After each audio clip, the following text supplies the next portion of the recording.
제가 지난번에 한 달 됐나요? 설교할 때 제가 감정 조절을 좀 못해가지고 설교하고 내려와서 얼마나 좀 죄송했는지 모릅니다.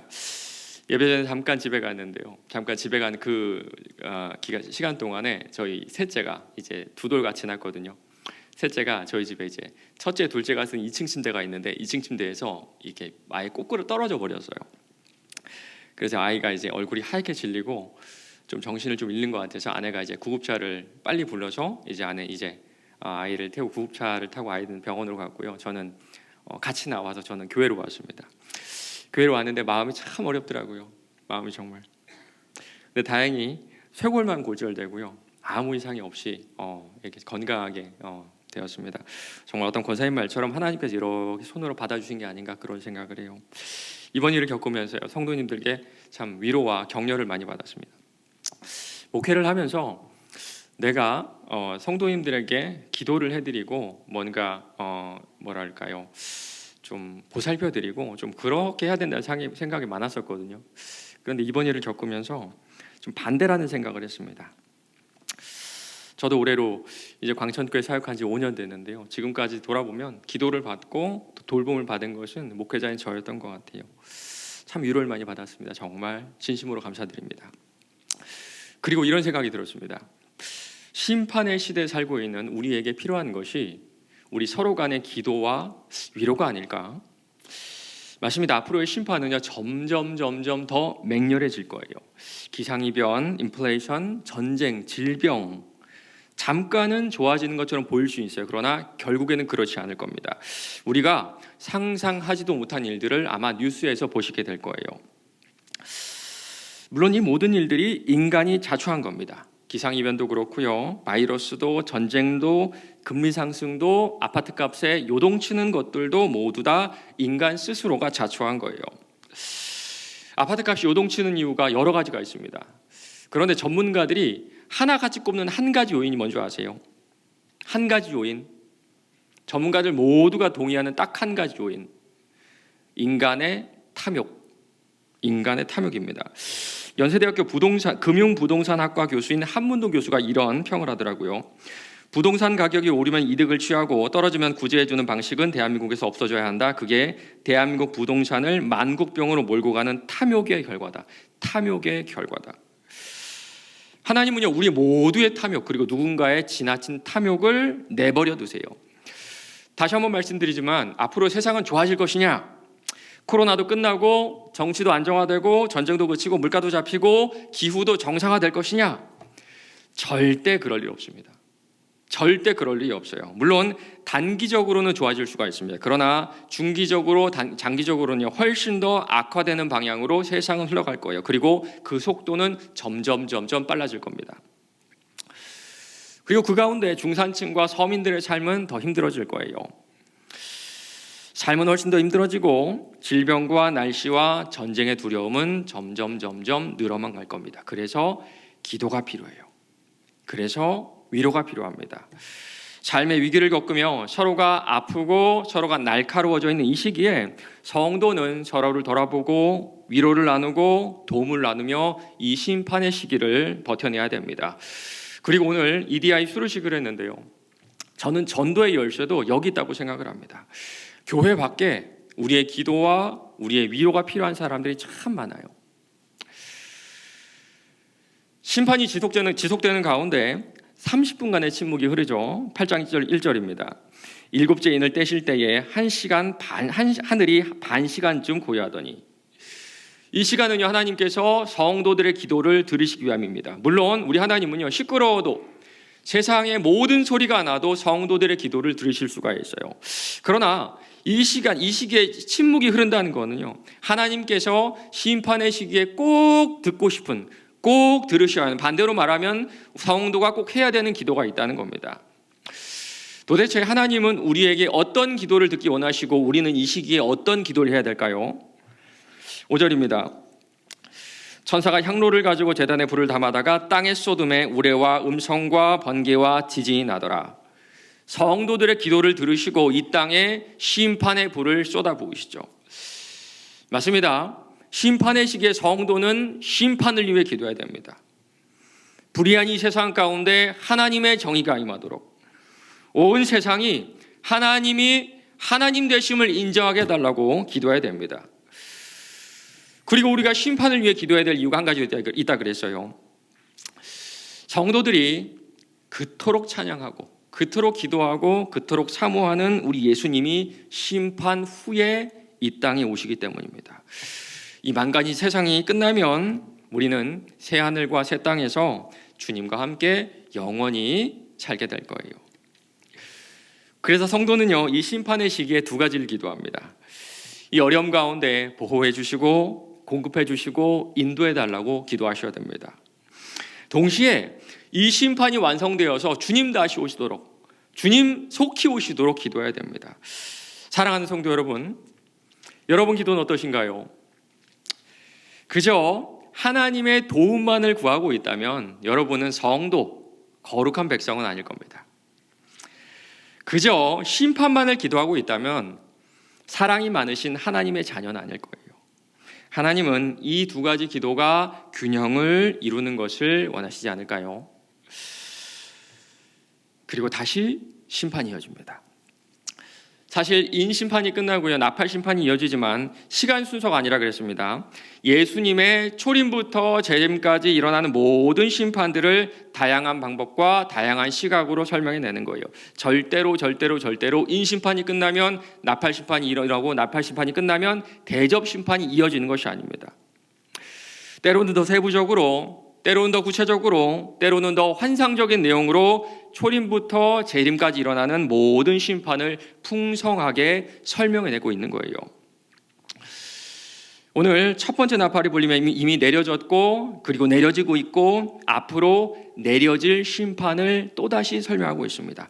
오늘 말씀을 통해서 심판의 메시지에 귀를 기울여 보시기 바랍니다. 그리고 내가 이 시대를 어떻게 살아내야 되는지 고민해 보는 시간 되길 바랍니다.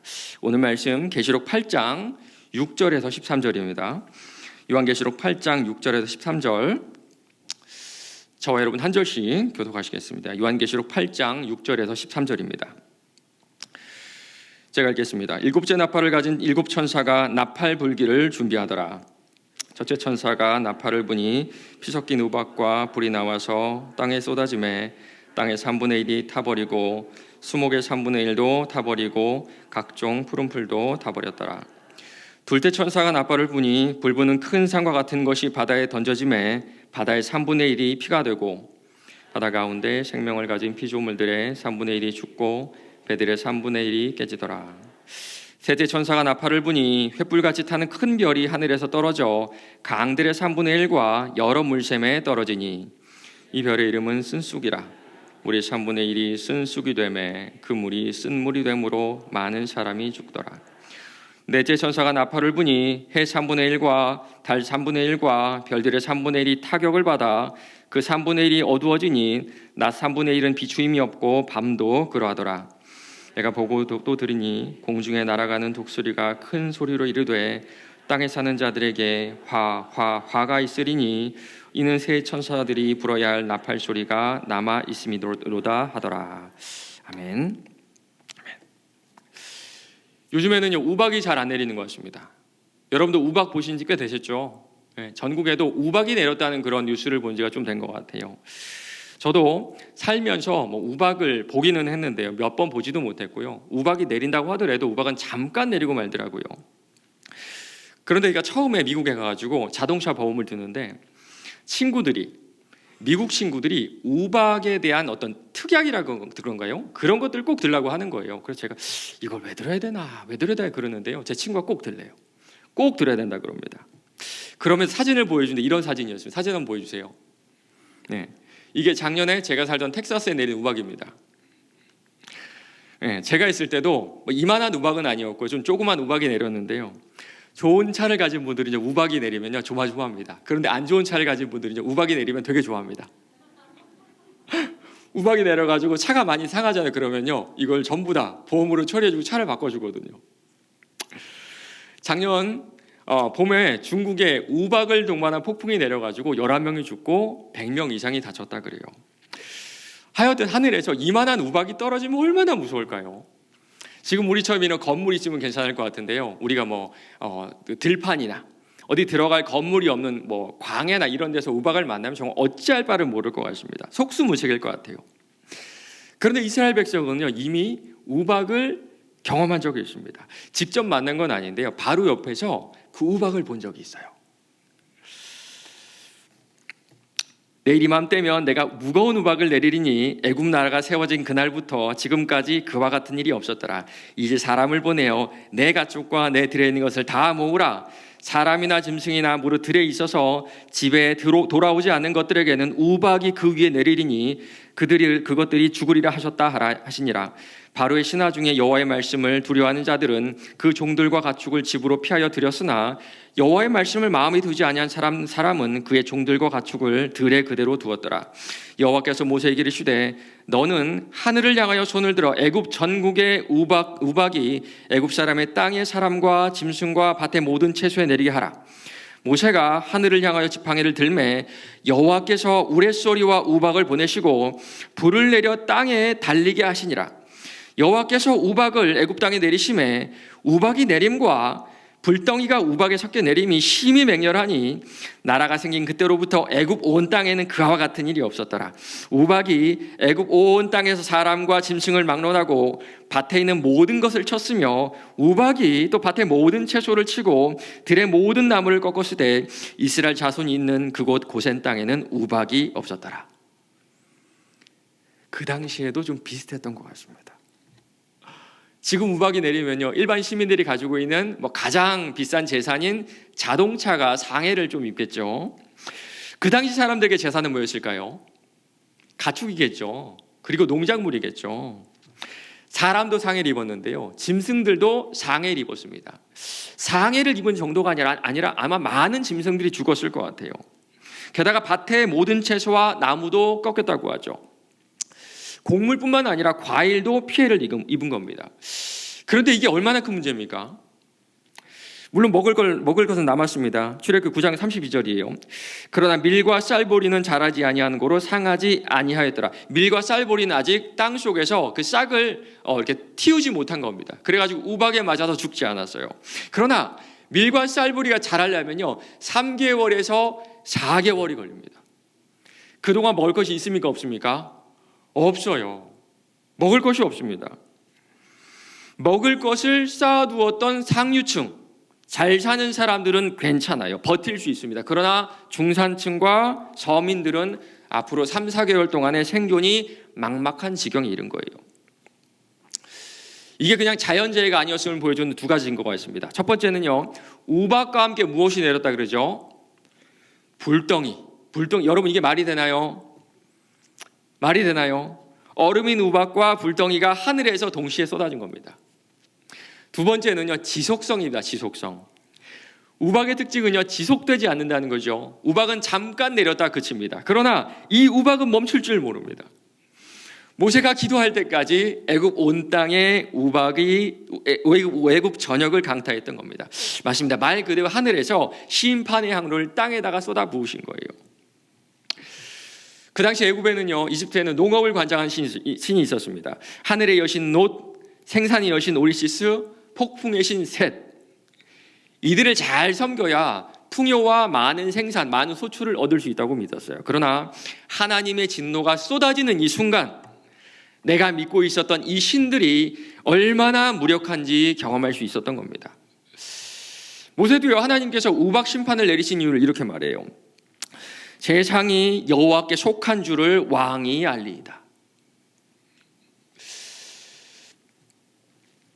예수님의 초림과 재림 사이에도 이러한 심판을 내리시죠.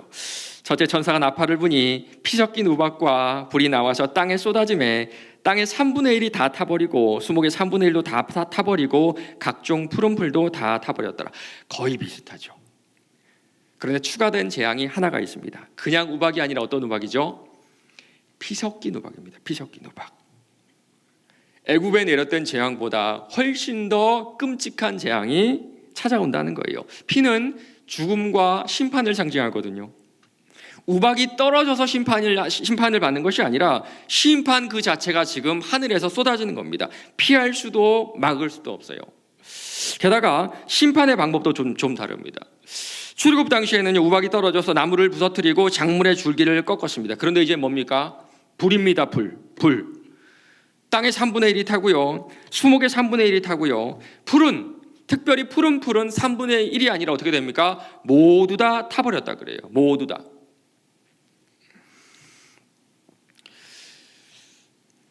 올 초에 발생했던 울진 삼척 산불 기억나세요? 제가 사진 가져왔는데 한번 보여주세요. 산불이 나면요, 비가 오기만을 기도할 수밖에 없습니다. 소방관들이 끄지 못합니다. 사람은 끄지 못해요. 그런데 오늘 말씀에 나온 이 불의 범위가 얼마나 그러죠? 땅 전체의 3분의 1, 수목 전체의 3분의 1입니다. 한 가지 주목할 것은요, 푸른 풀들이 어떻게 됐습니까? 다 타버렸다는 거예요. 다 타버렸어요. 여러분, 풀의 역할이 무엇인지 아십니까? 풀의 역할, 초식동물들의 먹이가 되죠. 초식동물들은 육식동물의 먹이가 되고요. 그 위에 누가 있을까요? 먹이사슬의 가장 위에 누가 있나요? 예, 사람이 있습니다. 사람. 맞습니다. 종말이 가까우면 올수록 먹고 사는데 어려움을 겪게 될 거예요. 화면 보여주세요. 문화일보 11월 7일자 기사입니다. 7일 통계청 국가통계포털에 따르면 지난달 가공식품 물가지수는 113.18로 지난해 같은 달보다 9.5% 상승했다. 2009년 5월 이후 최대 상승률이다. 품목별로 보면 73개 품목 중 70개 품목이 1년 전보다 상승했다. 식용유 40.8, 밀가루 36.9, 부침가루 30.8, 국수, 물엿 등의 상승률이 높았다. 여러분, 요새 마트 가서 몇 개 집으면 10만 원이죠. 네. 국수 한 그릇에 9,000원, 10,000원입니다. 어제 저 기사를 보니까 우리가 좋아하는 그 믹스커피 있잖아요. 그것도 10% 올랐다 그래요. 지금 요식업을 하는 분들은요, 그 고민이 이루 말할 수가 없습니다. 이루 말할 수 없는 고민이에요. 여러분, 이게 우연일까요? 그저 전쟁, 기후, 환율, 여러 가지 요인들이 겹쳐서 물가가 상승한 걸까요? 여러분, 울진 삼척 산불이 왜 난 줄 아세요? KBS 기사 내용입니다. 강릉경찰서에 따르면 방화 혐의로 체포된 옥계리 남양인리 주민 A씨는 주민들이 수년 동안 나를 무시해서 범행을 저질렀다고 범행 이유를 밝혔다. 요즘 EBS에서 위대한 수업이라는 프로그램을 방영하는데 여러분 보세요. 세계의 석학들이 나와서 자신이 가진, 어떻게 보면 세계에서 가장 수준 높은 수업을 하는데요. 거기에 UN 인권위원회에서 일하는 장 지글러라는 분이 나와서 그 교수님 나 수업을 하는데요. 그분이 유엔에서 맡은 일이 식량 특별조사관입니다. 그래서 왜 세상에 이런 기근이 있는지, 왜 세상 사람들이 굶주리 있는지가 그분이 조사하는 일의 역할이에요. 한 해에 무려 2,700만 명이 먹지 못해 죽는다고 합니다. 그런데 그 이유를 이렇게 밝히네요. 화면 보여주세요. 식량에 대한 투자. 첫째, 식량에 대한 주식 거래 투기가 있어요. 이는 완벽하게 합법입니다. 2008년 전 세계적으로 거대하게 덮쳤던 금융위기 후에 거대 헤지펀드들이 종목을 옮길 것 같습니다. 이는 국제증권이나 외환시장의 투기에 단기 이익을 올리던 민간 투자 자금들이죠. 한국의 은행들도 여기에 포함됩니다. 이들이 원자재 증권 거래로 옮겨가면서 식량의 투기에서 천문학적인 이윤을 만들었습니다. 밀, 옥수수, 쌀이 식량 소비의 75%를 차지한 주식이니까 거기에 투자한 거죠. 주식 투자 가운데요, 밀, 옥수수, 쌀 같은 원자재에 대한 투자가 있습니다. 투자가 거기에 몰리면 몰릴수록 자연스럽게 식량값이 올라가고요, 가난한 사람들은 비싸진 식량을 사지 못하게 되는 거예요. 그래서 이분이 뭐라는 줄 아세요? 제발 곡물에 대한 투자는 하지 마세요. 주식 투자하는 분들 제발 곡물에 대한 투자는 하지 마세요. 가난한 사람들 죽습니다. 맞습니다. 우리 하나님께서 지금 내버려 두고 계시는 거예요. 인간 스스로를 더 망칠 수 있도록, 서로가 서로를 합법적으로 죽일 수 있도록 내버려 두세요. 사실 이 곡물에 주식 투자하는 분들 가운데 빈곤 국가의 사람들을 죽이기 위해서 투자하는 분들은 안 계실 겁니다. 그래서 더 끔찍해요. 나도 모르는 사이에 내가 아프리카와 아시아에 살고 있는 빈민들, 각 나라의 중산층들, 서민들의 삶을 점점 더 어렵게 만들어가고 있는 겁니다.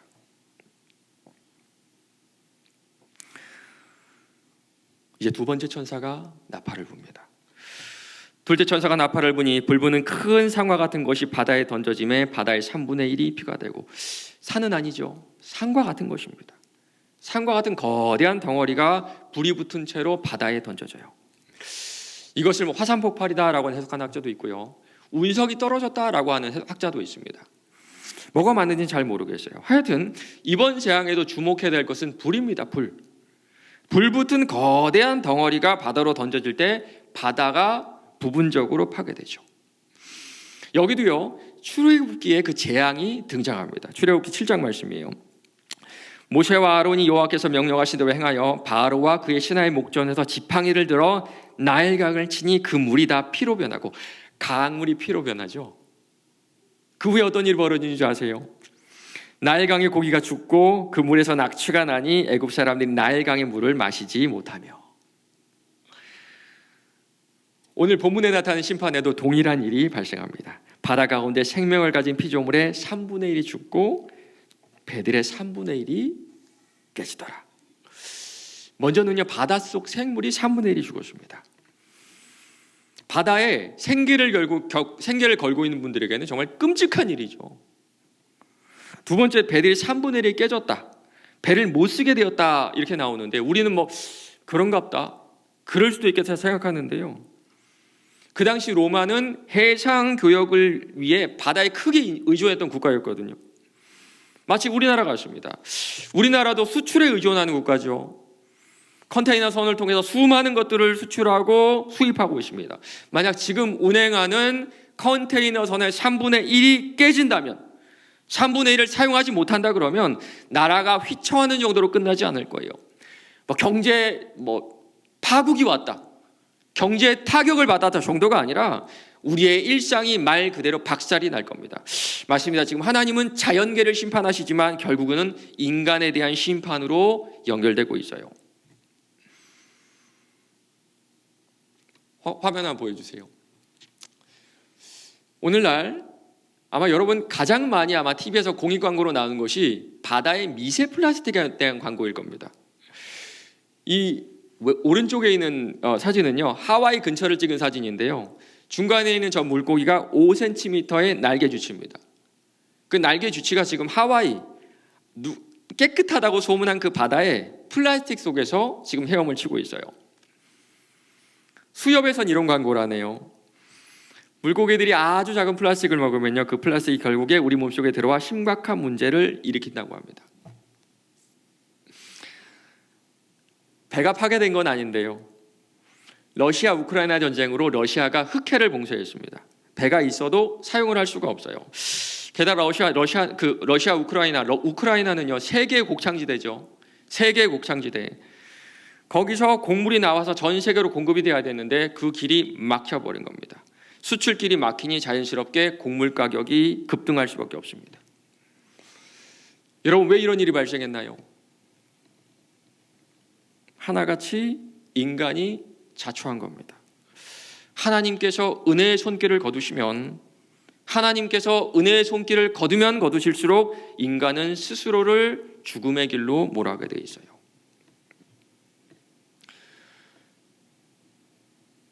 세 번째 천사가 나팔을 붑니다.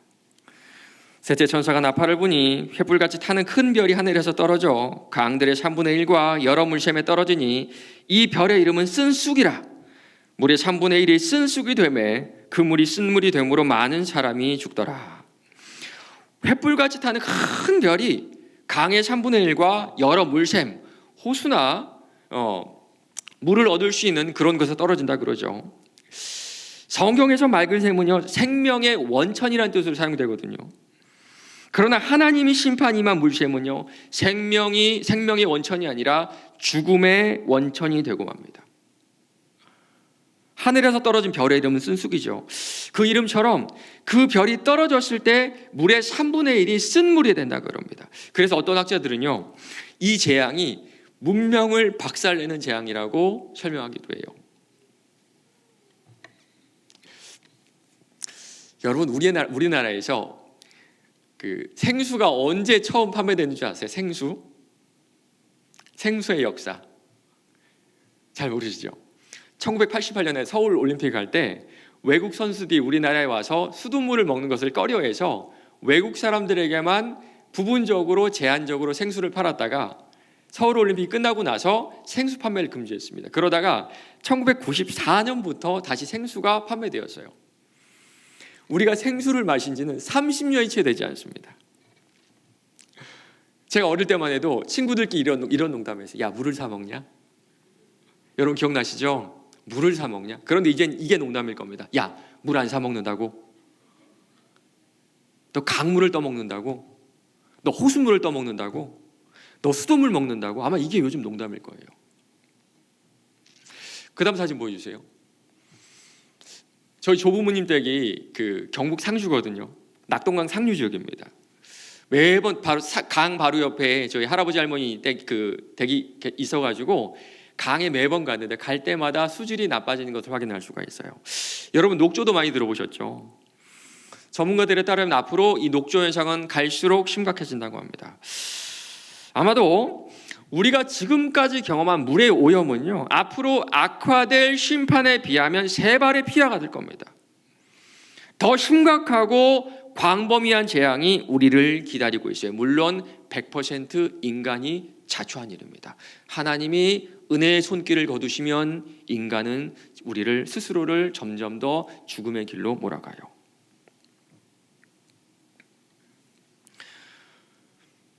이제 4번째 천사가 나팔을 붑니다. 넷째 천사가 나팔을 부니 해 3분의 1과 달 3분의 1과 별들의 3분의 1이 타격을 받아 그 3분의 1이 어두워지니 낮 3분의 1은 비추임이 없고 밤도 그러하더라. 이 심판은요, 애굽에 내렸던 9번째 재앙의 복사판 같습니다. 여호와께서 모세에게 이르시되 하늘을 향하여 네 손을 내밀어 애굽 땅 위에 흑암이 있게 하라. 곧 더듬을 만한 흑암이리라. 너무 깜깜해가지고 짚지 않고는 돌아다닐 수 없는 그런 흑암이 찾아왔습니다. 만약 이 어두움이 계속 지속된다면 열과 빛에 의존해서 살아가는 지구상의 모든 생명의 생존의 위험을 겪을 것 같아요. 총신대학교 이상훈 교수님은요, 이 구절을 이렇게 설명하시더라고요. 어쩌면 오늘날 우리들이 살고 있는 현실에서 이러한 재앙은 맛보아지고 있다라고 할 수 있습니다. 어릴 적 하늘은 별들이 초롱초롱했지만 지금은 온갖 오염물질이 우리 시야를 가리고 있습니다. 여러분, 미세먼지 되게 심한 날은요, 낮에도 되게 뿌옇습니다. 네. 정말 3분의 1만 빛이 비추는 것 같아요. 밤에도 마찬가지죠. 밤에도 뿌옇게 안개가 낀 것 같아가지고 달도 보이지 않고 별도 보이지 않습니다. 어쩌면 우리는 오늘 말씀에 나오는 4번째 나팔 심판을 그 어느 세대보다 강하게 경험하고 있는지 몰라요. 그러나 이 심판 또한 우리가 사는 날 동안에 상상할 수 없는 모습으로 그 모양을 바꿔서 그 강도를 바꿔서 다가올 겁니다.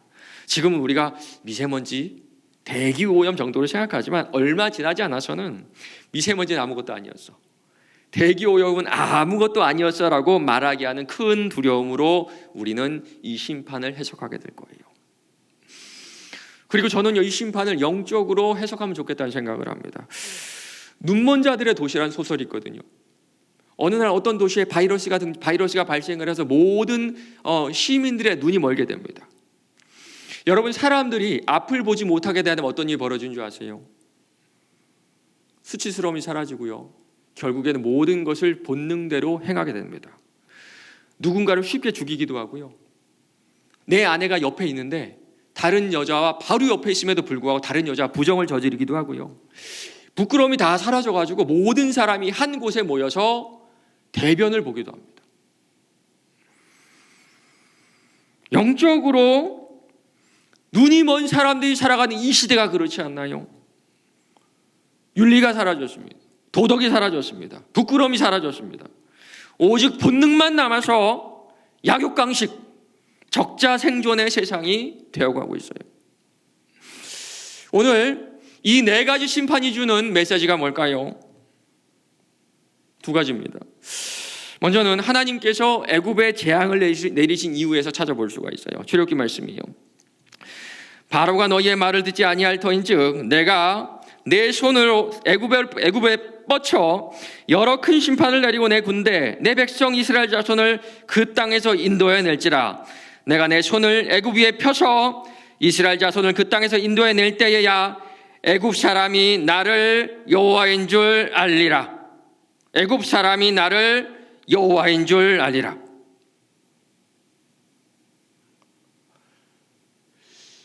어쩌면 성도인 우리들도 놓치고 있는 것 아닙니까? 하나님의 자녀인 우리도 잊고 사는 것 아니에요. 하나님 되심을 알리기 위해서, 하나님이 온 세상의 주권자 되심을 알게 하기 위해서. 맞습니다. 심판은요, 이 세상만 바라보고 사는 우리들이 미련하다는 것을 드러내기 위한 심판이에요. 정말 문명이 생긴 이후로 이 땅만 바라보고 사는 세대가 우리 세대 아닌가요? 아파트 하나를 갖기 위해서 평생 동안 투쟁하듯 살아야 됩니다. 수많은 사람들이 아침에 일어나면 자신의 계좌부터 확인을 해요. 오늘은 어디에 투자를 할까? 어떻게 하면 내 자산을 불릴 수가 있을까? 그리고 이 모든 것이 더 잘 먹고 더 잘 살기 위한 수고와 했음 아닌가요? 나쁜 거 아닙니다.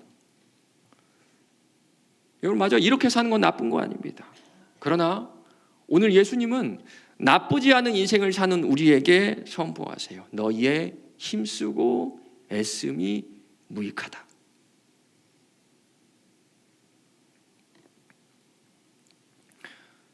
두 번째는요, 경고하기 위함입니다.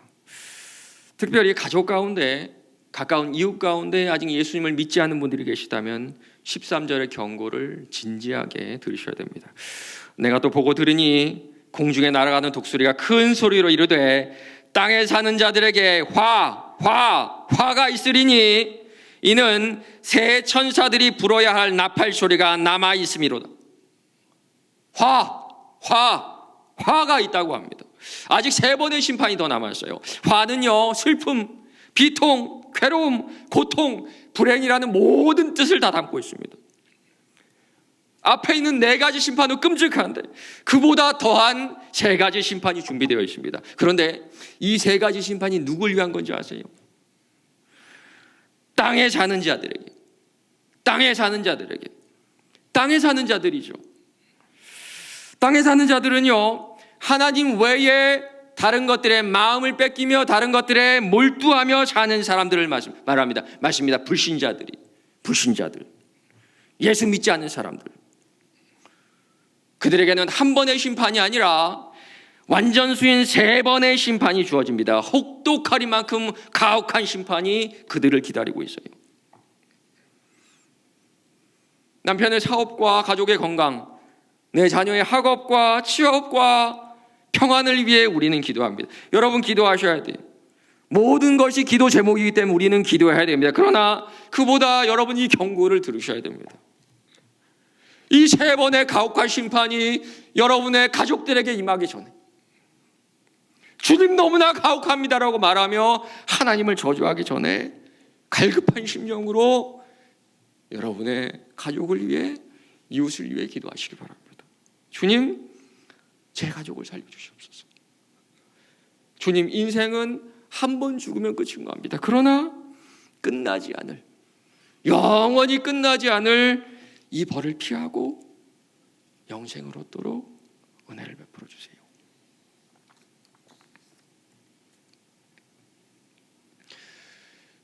말씀을 맺겠습니다.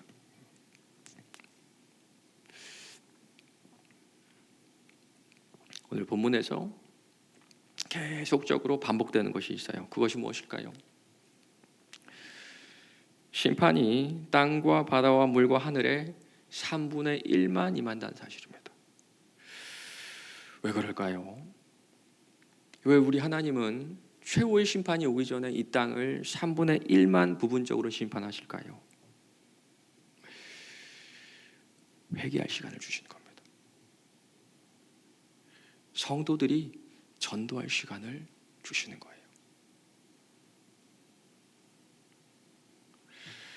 반대로 신자들에게는 우리가 기다리고 있는 거대한 출애굽의 역사, 이 망가진 세상을 지나 영적인 가나안, 천국으로 들어갈 때까지 버틸 수 있도록 3분의 1만 심판을 제한하시는 겁니다. 사랑하는 성도 여러분, 아직 시간이 있습니다.